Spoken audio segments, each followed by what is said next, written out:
말씀을 보시겠습니다. 말씀은 신약성경 누가복음 19장입니다. 누가복음 19장 12절부터 27절까지 오늘 본문이 조금 깁니다. 이제 봉독을 해드리도록 하겠습니다. 이르시되 어떤 주인이 왕위를 받아가지고 오려고 먼 나라로 갈 때에 그 종 열을 불러 은화 열 문화를 주며 이르되 내가 돌아올 때까지 장사하라 하니라. 그런데 그 백성이 저를 미워하여 사자를 뒤로 보내어 이르되 우리는 이 사람이 우리의 왕됨을 원하지 아니하나이다 하였더라. 귀인이 왕위를 받아가지고 돌아와서 은화를 준 종들이 각각 어떻게 장사하였는지를 알고자 하여 그들을 부르니 그 첫째가 나와 이르되 주인이여 당신이 한 문화로 열 문화를 남겼나이다. 주인이 이르되 잘하였도다. 착하건 종이여 내가 지극히 작은 것에 충성하였으니 열 고을 권세를 차지하라 하고 그 둘째가 와서 이르되 주인이여 당신의 한 문화로 5 문화를 만들었나이다. 주인이 그에게 이르되 너도 5 고을을 차지하라 하고 또 한 사람이 와서 이르되 주인이여 보소서 당신의 한 문화가 여기 있나이다. 내가 수건으로 쌓아두었었나이다. 이는 당신이 엄한 사람인 것을 내가 무서워합니다. 당신은 두지 않는 것을 취하고 심지 않는 것을 거두나이다. 주인이 이르되 악한 종아 내가 내 말로 너를 심판하노니 너는 내가 두지 않은 것을 취하고 심지 않은 것을 거두는 엄한 사람인 줄로 알았느냐? 그러면 어찌하여 내 돈을 은행에 맡기지 아니하였느냐? 그리하였으면 내가 와서 그 이자와 함께 그 돈을 찾았으리라 하고 곁에 섰는 자들에게 이르시되 그 한 문화를 빼앗아 10 문화 있는 자에게 주라 하니 그들이 이르되 주여 그에게 이미 10 문화가 있나이다. 주인이 이르되 내가 너희에게 말하노니 무릇 있는 자는 받겠고 없는 자는 그 있는 것도 빼앗기리라.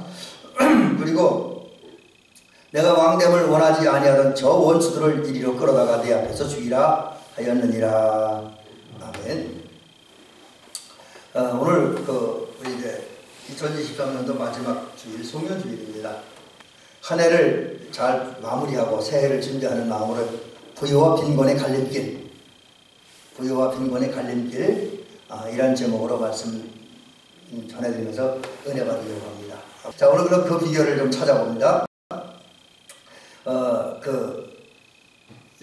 에릭 프롬이 그런 책을 썼는데 소유냐 전제냐. 그래서 물론 이제 그분이 최종적으로 주장했던 것은 인간의 존재의 가치를 더 많이 주었습니다. 그런데 대부분의 인간들은 고상한 그런 세계에 들어가지 못하고 많은 인간들이 좀 저급한 단계에서 살고 있다. 그렇게 이야기할 수 있습니다. 그게 뭐냐면 존재 자체, 자기가 하나님께 살아가면서 어떤 모습으로 내 자신에게 어떤 모습으로 살아가느냐 거기에 관심을 갖기보다는 많은 사람들이 이 소유, 뭘 얼마나 많이 가느냐 여기에 관심을 가지고 있습니다. 또 할 수 있으면 많은 사람이 좀 더 많이 모아서 많은 것을 소유하려고 해요. 그러다 보니까 많이 가진 사람도 더 많이 채우기 위해서 가난한 사람, 없는 사람을 착취하고 빼앗는 가운데 해서는 안 될 일을 아주 서슴없이 해나는 것을 볼 수가 있습니다. 소유. 돈을 소유하고 싶고 재산을 소유하고 싶고 좋은 차를 소유하고 싶고 그 외에 여러 가지. 저 같은 경우는 좋은 책들을 많이 소유하고 싶고 그래서 사모님이 좀 제발 책 좀 사지 말라 그러는데 그래도 아직은 책 많은 책 삽니다. 돈만 있으면. 그래서 지금 저희 서재실에 책을 놓을 자리가 없어요. 그래서 우리 집에 오면 우리 친구 목사님이 신목사 서재실은 서재시 아니라 용산 전자상가 같다. 그렇게 표현하고 있습니다. 책을 하도 많이 놓고 이것저것 많이 쌓아놓다 보니까 지금 그렇습니다. 그러니까 이게 저의 소유욕이에요. 저는 책, 그 다음에 이제 이 영상을 하는 사람들 보니까 컴퓨터나 어떤 프로그램들, 기계들을 소유하려고 합니다. 우리 권사님들도 우리 장로님께서도 나름대로 무언가를 갖고 싶어 해야 되겠죠. 근데 이 소유욕 자체가 사실 나쁜 건 아닙니다. 어떻게 쓰느냐가 문제지 소유욕 자체가 나쁜 건 아니라는 것을 말씀드리려고 합니다. 근데 이제 소유욕 정도가 되면 괜찮은데 거기서 더 지나쳐서 부유해지고 싶은, 부자가 되고 싶은. 그래서 예를 들어 경제적으로 표현한다면 한 달에 300만 원 수입을 갖던 사람은 그 정도 먹고 살만 하잖아요. 근데 거기서 만족하지 않고 500만 원 한 달에 벌기를 소원합니다. 재산이 만약에 한 3억 원 정도 계산되면 사실 적은 재산은 아닌데 그 사람들은 5억 원 정도 재산을 또 아니면 10억 원 정도의 이렇게 더 많은 재산을 갖기를 원하죠. 소유욕입니다. 소유욕. 부유해지고 싶은 소유욕. 그것을 우리 성경에서도 발견하는데 성경에 보면 아합이라는 사람이 있습니다. 아합 임금님. 이분의 아내는 이세벨이죠. 여러분 잘 알죠.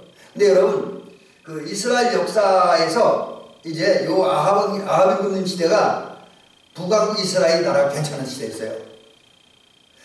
이제 이스라엘 역사가 처음엔 통일왕국으로 이루어져 오다가 물론 사실 처음은 아니죠. 그 사울 시대 때도 남왕국과 북왕국, 이 남쪽 유다와 북쪽 이스라엘 사이에 갈등은 늘 있었습니다. 그래서 사실 사울 시대도 이제 왕이 있었는데 여기도 여전히 문제가 많았고 다윗도 왕이 될 때 처음부터 통일왕국의 왕이 된 게 아니잖아요. 처음에 이제 남쪽 지역에서 왕이 되었습니다. 그래서 점차 이제 북쪽 지역을 통치하는 그 통일왕국의 왕이 되었습니다. 물론 전쟁을 했던 건 아니지만 처음 상황은 그렇습니다. 그래서 이스라엘도 이렇게 분단, 지역 간에, 계층 간에 갈등이 심각한 나라입니다. 우리 대한민국과 거의 비슷해요. 그러니까 누가 우리나라 지역 감정과 자꾸 얘기를 하는데 그 사실 얘기할 필요 없어요. 외국에 지역 감정 다 있고요. 지역 간에 갈등 다 있습니다. 미국도 있고 영국도 있고 이스라엘도 있어요. 사람들이 살다 보니까 그건 어쩔 수 없습니다. 물론 좋은 건 아니지만. 근데 아합 임금님은 그런 남왕국, 북왕국 중에서 북왕국 이스라엘의 왕이었습니다. 그리고 이 당시는 이 북왕국 이스라엘이 경제적으로나 군사적으로나 괜찮았어요. 이스라엘 역사 전공하는 분들에 의하면 이때가 이스라엘 왕국이 제일 괜찮은 시대였다는 거죠. 경제가, 문화가 제일 괜찮은 때였다는 거죠. 그러니까 솔로몬 이후 때는 가장 좋은 시대였다 이렇게 이야기를 합니다. 그러다 보니까 그런 나라의 왕이니까 얼마나 많은 것을 소유했겠어요. 그죠? 재산도 그렇고 많은 것을 소유했는데 문제는 이 아합 임금님은 자기 가지고 있는 것에 만족하지 못했습니다. 뭔가 또 하나 갖고 싶은 게 있는 거예요. 그게 보니까 어느 날 이렇게 나가서 이렇게 시찰하다 보니까 정말 멋진 그런 포도원을 하나 발견합니다. 그래서 그 포도원을 본 아합 임금님은 지금 자기가 가지고 있는 것에 만족하지 않고 그 다른 자기가 본 그것까지 차지하고 싶었어요. 그 포도원까지. 그게 누구냐? 우리가 잘 아는 나봇이라는 사람의 포도원입니다. 근데 나봇한테 그거 달라 그러니까 나봇이 이건 우리 조상들 때부터 물려받은 땅이기 때문에 절대로 팔 수 없다. 왕 임금님에게도 줄 수 없다. 라고 이야기를 합니다. 그래서 이제 왕이 고민을 합니다. 그러니까 이제 결국 이세벨이 뭘 그걸 걱정하냐 그랬고 이세벨이 이제 충동질합니다. 그래서 이 아합 임금님이 그 나봇의 포도원까지 뺏음으로 더 많은 걸 소유하게 산 일이 뭐냐? 바로 나봇이라고 하는 사람을 죽이고 나봇의 포도원을 취합니다. 그러니까 이게 그냥 뺏은 것도 아니라 죽이고 빼앗았어요. 왕으로서의 권력 남용이죠, 이거야말로. 요즘 우리가 이제 권력 남용 얘기를 많이 하는데 이 아합 임금님은 이 권력을 남용한 사람이에요.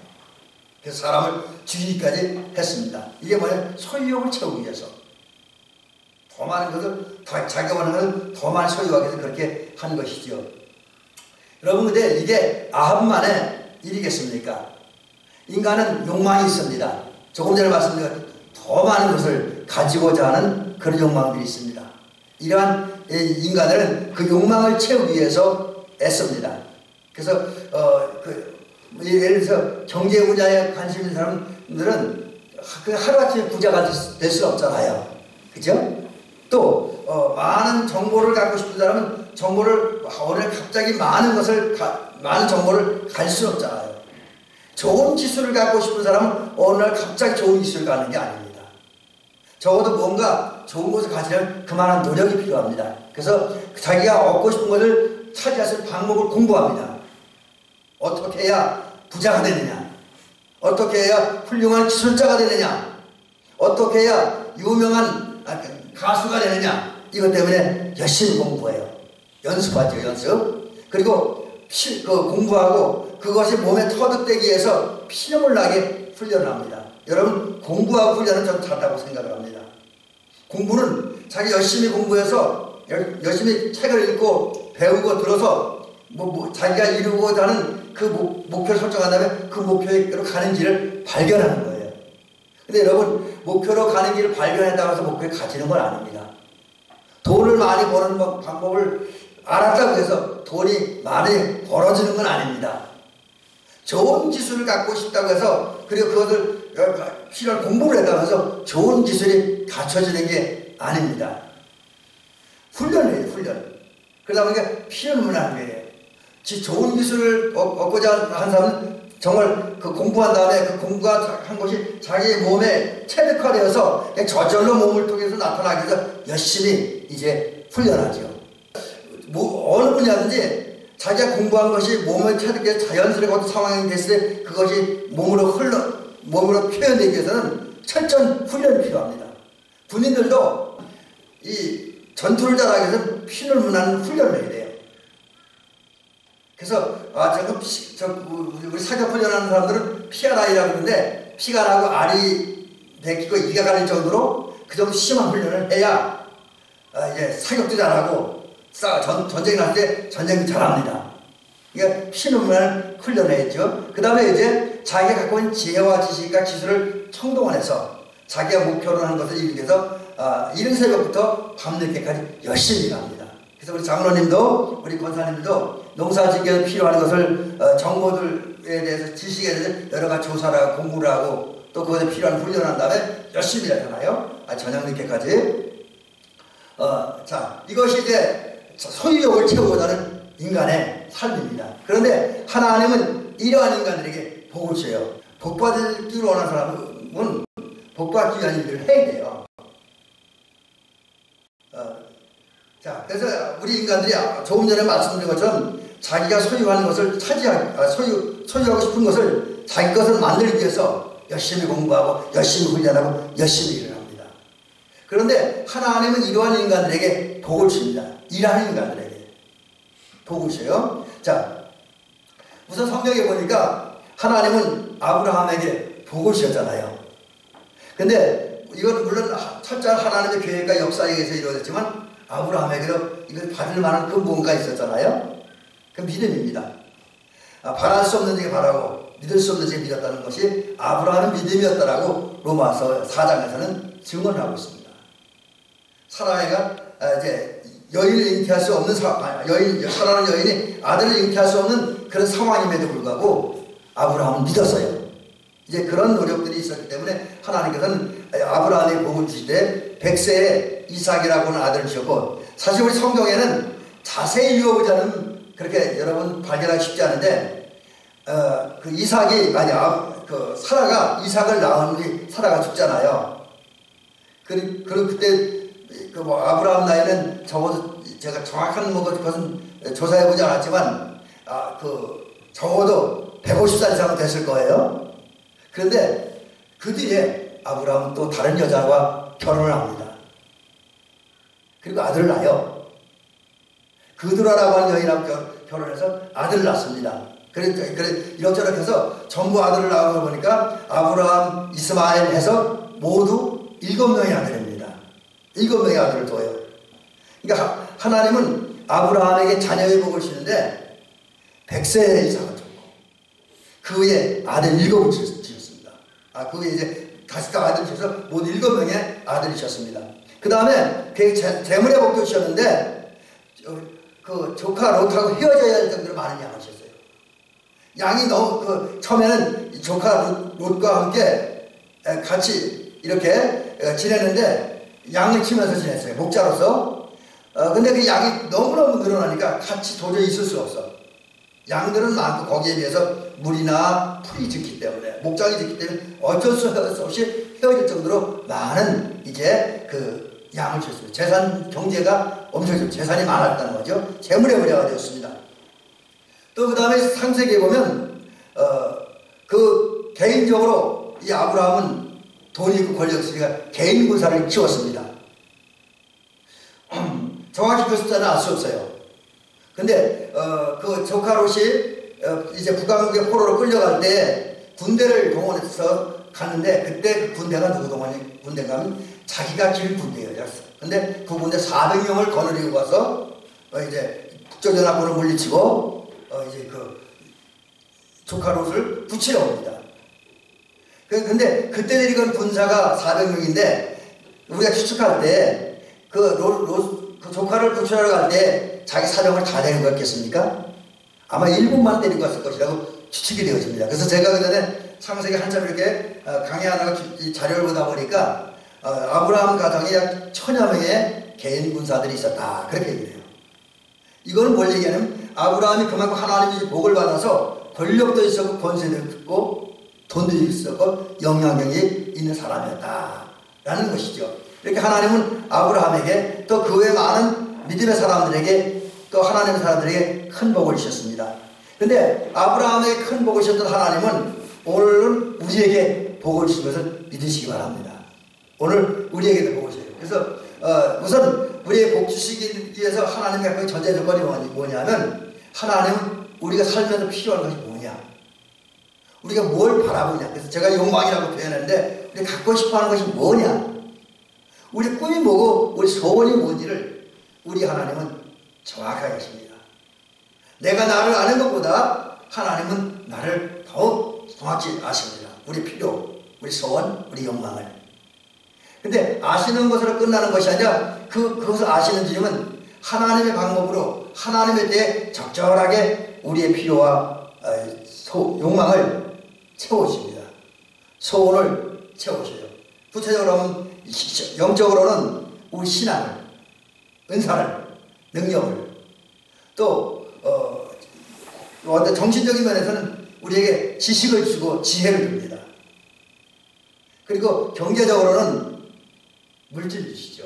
우리가 사는데 필요한 것. 그 다음에 이제 자녀의 복도 주십니다. 그래서 거기다 제가 거의 같은 얘기 또 하셨는데, 하나님은 우리에게 이런 것들을 주심으로 우리 하나님의 사람들로 하여금 믿음의 부자가 되게 하시고 은사의 부자가 되게 하시고, 제가 영적 권사인데 굳이 정확히 말씀드리면 은사의 부자가 되게 하시고 지혜의 부자가 되게 하시고 지식의 부자가 되게 하시고 재물의 부자가 되게 하십니다. 그래서 마치 그 옛날 요셉이 이스라엘 애굽과 중동 지역을 이끌어갔던 것처럼, 또 고레스 왕 시대에 그 다니엘이라고 하는 사람이 그 고레스 왕이 다스린 그 나라를 이끌어가게 했던 것처럼, 하나님은 우리를 믿음의 부자, 영적 권세의 부자, 은사의 부자, 지혜의 부자, 지식의 부자, 재물의 부자가 되게 하심으로 선한 영향력을 행사하면서 세상을 이끌어가도록 도우신다라는 것이죠.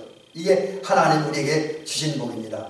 근데 오늘 성경에 보면 10명의 그 종들에게 이제 한 주인이 열문화를 나눠줬다, 이 얘기를 통해 시작되는 거죠. 자, 그걸 좀 더 살펴보면 하나님은 일단 우리가 기억하셔야 될 게 공평하신 하나님이다. 여러분, 우리 아버지 하나님은 공평하신 하나님. 어느 특정한 사람에게만 은혜를 주고 특정한 사람은 복을 안 주는 그런 하나님이 아닙니다. 공평하신 하나님. 그래서 모든 사람에게 똑같이 동등한 기회를 주셔요. 이스라엘 사람이든 대한민국 사람이든 유다 사람이든 사마리아 사람이든 강원도 사람이든 전라도 사람이든 모든 사람들에게 똑같이 기회를 주셔요. 여러분, 하나님은 누구에게 다 똑같은 기회를 주십니다. 오늘 대리마을에 살고 있는 사람들이라면 오늘 교회 나오는 사람이든 교회 나오지 않는 모든 사람이든, 또 교회 나와도 조금 더 열심히 하는 사람이든 그렇지 않은 사람이든 모든 사람에게 똑같이 기회를 주셔요. 무슨 기회를 주냐? 구원받은 기회를 모든 사람에게 주셨습니다. 모든 사람에게 하나님의 자녀가 될 기회를 주셨습니다. 모든 사람에게 하나님 나라 백성이 될 기회를 주셨고요. 또 모든 사람들로 하여금 기도할 수 있는 기회, 찬양할 수 있는 기회, 성경을 읽고 묵상하고 연구할 수 있는 기회. 그래서 제가 탐독이라고 표현했습니다. 또 하나님 앞에 예배드릴 기회. 또 뿐만 아니라 우리 하나님은 모든 사람에게 복받을 기회를 주십니다. 모든 사람에게. 그래서 우리도 다 우리에게도 은혜 받을 기회가 있어요. 우리 앞에. 우리 그 교회 나오지 않은 저 이웃주민들에게도 은혜 받을 기회, 복받을 기회 다 있습니다. 그리고 그 하나님께서 모든 사람에게 공평한 기회를 주셨다는 것을 오늘 성경을 통해서 주님이 이렇게 말씀하잖아요. 비유로 말씀합니다. 예수님께서 비유로 말씀하는데 한 귀인이 있었는데 그 귀인이 어느 날 외국으로 갑니다. 왕위를 받으러 가는데 그때 왕위를 받으러 갈 때 10명의 종들을 불러서 각각 한 문화씩의 이제 은전을 맡깁니다. 제가 이거 문화는 제가 계산을 안 해봤습니다. 그것이 중요한 얘기가 아니기 때문에 이번에 조사해보지 않았는데 어쨌든 10명의 그 종들에게 똑같이 달란트 비유가 좀 다른 게 달란트 비유에서는 그 종의 재능에 따라서 어떤 종에게 5달란트를 어떤 종에게 2달란트를 어떤 종에게 1달란트를 주셨다는데 10문화의 비유는 동일하게 한 문화씩을 주셨습니다. 왜 주셨느냐? 이유가 있어요. 이 얘기 우리 조금 다시 나눌 텐데 깊이. 그건 뭐냐면 그 귀인의 집에서 일하는 이 종들의 그 당시 이렇게 볼 때는 똑같은 종 같았는데 실제로 그들 내면 세계를 알아보기 위해서 좀 더 정확히 얘기하면 오늘 제가 자막에 올려놓은 대로 그들이 얼마나 열심을 다해서 주인이 맡겨진 일을 하느냐, 얼마나 창의적으로 생각하면서 연구하면서 일을 하느냐, 그들의 능력이 어느 정도나 되느냐, 그들이 얼마나 성실하게 일하느냐, 그들이 얼마나 죄인의 일을 위해서 충성하느냐, 이것을 시험하는 거예요. 여러분, 하나님 우리에게 기회를 줬는데 이건 여기 중요한 원인 중에 하나가 시험이라는 거예요. 시험. 열심도, 충성심, 능력, 성실, 창의력 이런 걸 시험하기 위해서 또 그런 과정을 통해서 신앙을 주고 지혜를 주고 지식을 주려고 여러분 주인이 주신 일을 하다 보면 신앙이 생기고 지혜가 생기고 지식이 생겨요.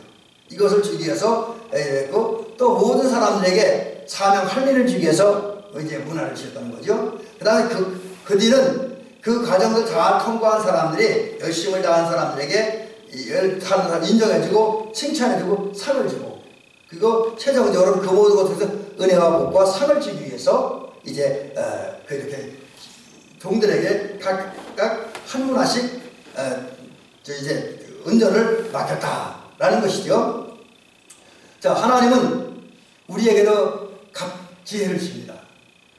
우리로 하여금 예수님을 믿고 사랑할 기회를 주세요. 그리고 하나님을 경외할 기회를 주십니다. 그리고 하나님은 오늘도 우리에게 주를 위해 교회를 위해 충성하고 헌신하고 봉사할 기회를 주십니다. 그리고 그 과정들을 통해서 우리가 구원받고 칭찬받고 상받을 기회를 준다라고 하는 거죠. 근데 여기서 중요한 게 그 기회는 영원한 것은 아니야. 지금은 기회이지만 그 기회는 제한되어 있는 데가 있습니다.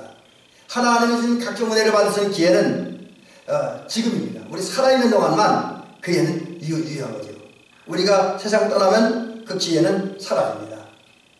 그래서 좀 더 구체적으로 말씀드리면 오늘 예배드리는 이 시간이 오늘 2023년도 12월 31일 날 살아가는 우리들이 또 우리 이웃주민들이 은혜 받을 기회를 가지고 있는 사람들이고 복 받을 기회를 가지고 있는 사람들입니다. 자, 그렇다면 기회가 주어진 지금 우리는 어떻게 살아야 됩니까? 우리는 적어도 하나님이 우리에게 주신 복 받을 기회, 은혜 받을 기회, 하나님 나라 백성들의 기회를 적절하게 활용하고 살려야 됩니다. 어디서? 그 기회를 살리기 위해 선실하고 봉사할 자는 우리 가정입니다. 저는 교회보다 가정이 먼저라고 생각을 합니다. 왜 그러냐면 우리가 주로 많이 사는 생활하는 것이 가정이기 때문에. 또 이거 이제 학교 또는 우리 직장은 일터지요. 그 다음에 이제 제일 마지막에 이제 교회라는 교회에서 그 원칙을 배우는 자리입니다. 그래서 우리가 하나님이 주신 은혜 받을 기회, 복 받을 기회를 잘 살아서 복을 받게 할 때는 지금이다.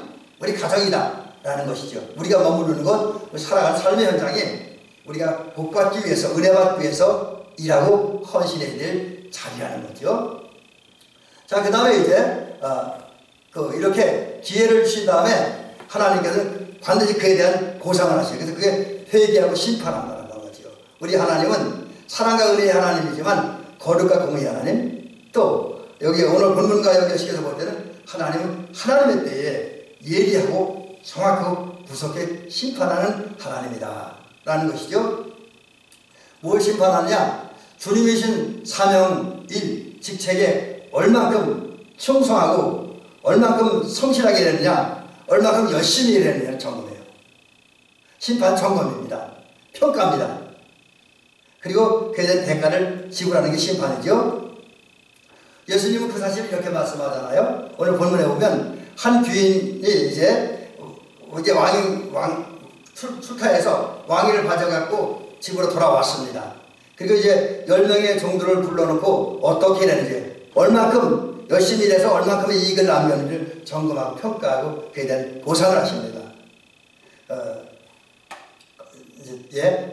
보상을 하시죠. 그리고 여기 중요한 게 그 심판의 기준은 얘기가 아닙니다. 설이 아니에요. 소문이 아닙니다. 이게 중요한데 사실. 그 종들이 오늘 이 시대로 말하면 우리 그리스도인들이 하나님 직책, 하나님 사명, 뭐 교회 안에서만 얘기하지 않습니다. 가정에서 마찬가지, 나라 속에서 마찬가지입니다. 그 직책과 그 사명에 얼마나 충성스럽게 일했는가. 그 사실, 삶에서 드러나는 사실과 열매를 근거로 우리를 심판하신다라는 것이죠. 그래서 그 심판의 대상이 오늘 성경에 보니까 귀인에게 한 문화씩을 받았던 10명의 종들.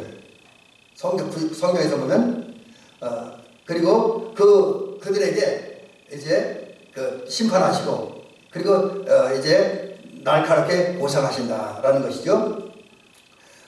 그래서 우리들은 결국은 하나님의 심판 앞에 설 수밖에 없고, 하나님의 평가를 받을 수밖에 없다라는 겁니다.